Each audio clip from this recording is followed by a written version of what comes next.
ہم جیسے چھوٹوں کو پوچھتا کون تھا؟ ہماری حیثیت کیا ہے؟ ہم سے ہمارے باپ کے برابر بھی بڑے بڑے علماء ہیں، ابھی بھی موجود ہیں، ان سے بھی بڑے موجود ہیں۔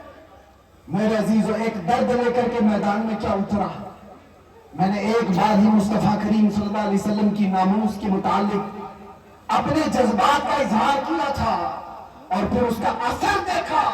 50 لوگوں میں بیٹھ کر کی ہوئی بات تھی، رب ذوالجلال نے پوری دنیا کے چپے چپے میں پہنچایا۔ آج ہمیں ہر ایک کی نظر کے سامنے بٹھایا۔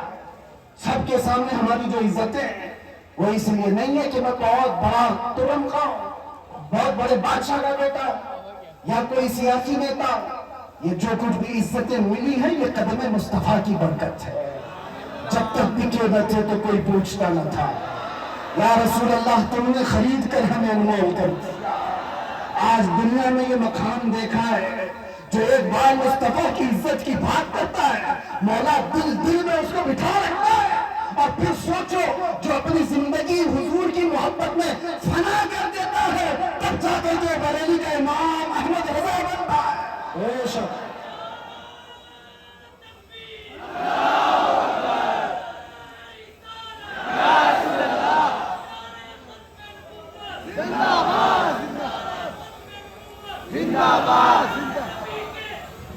میں دو چند باتیں بس آپ کی سیرت سے اخذ کر کے، ویسے جو سنانا تھا گھر والے زیادہ بہتر جانتے ہیں گھر کی بات۔ علامہ کے صاحبزادے یہاں پر موجود ہیں، انہوں نے ساری چیزیں دیکھی۔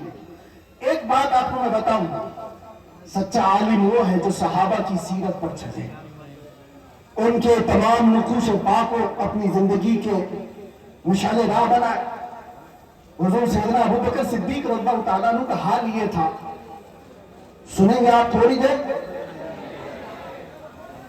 آپ جب خلیفہ بنے، دن رات کام اتنے تھے، اور گھر میں جو تنخواہ آتی تھی بیت المال سے آپ کے گھر میں تنخواہ آ رہی تھی۔ یہ پہلی مرتبہ سارے صحابہ نے بیٹھ کر کے فیصلہ کیا کہ خلیفۃ المسلمین کو کچھ تنخواہ مقرر کر دی جائے تاکہ وہ خلافت کے کاموں کو خوشی سے انجام دے سکے۔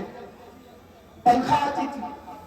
ایک دن ایسا ہوا کہ ان کی بیوی نے کہا، صدیق اکبر کی بیوی کہتی ہے، کبھی تو کچھ تلخ غذا کھا لیجیے، کبھی کچھ تلخ غذا کھا لیجیے، کھجور کھا لیں، کبھی شہد کھا لیں۔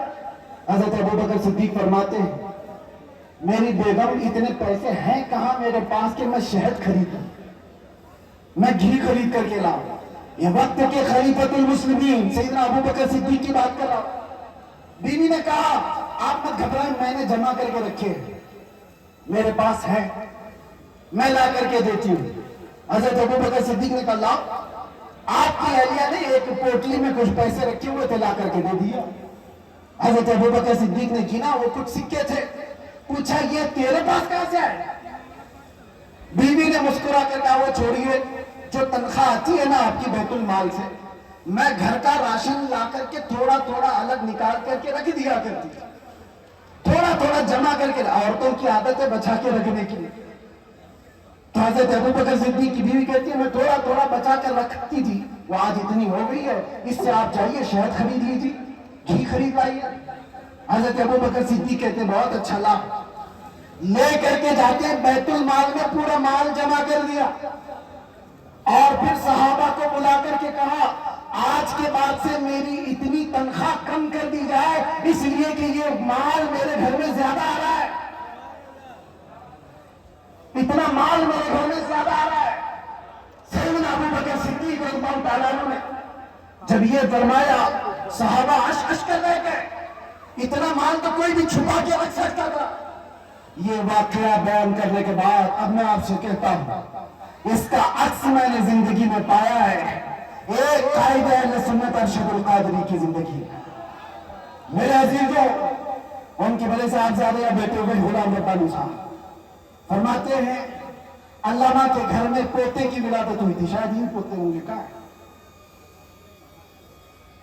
پوتے کی ولادت ہوئی تھی، اور ان کی والدہ چھٹی منانا چاہ رہی تھی۔ چھٹی ہوتی ہے، مدرسے سے متصل مکان ہے، تو چھٹی جب ہو رہی ہے، عورتیں کچھ کھانا پکانا کر رہی ہوں، تو